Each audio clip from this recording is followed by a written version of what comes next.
ఊళ్ళల్లో భార్య భర్తల మధ్య జరిగే సంభాషణ చూడుర్రి.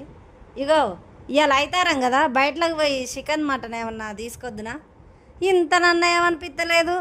ఆవుడు పట్టినట్టే మళ్ళా చికెన్ మటన్ అలవాడుతుంది.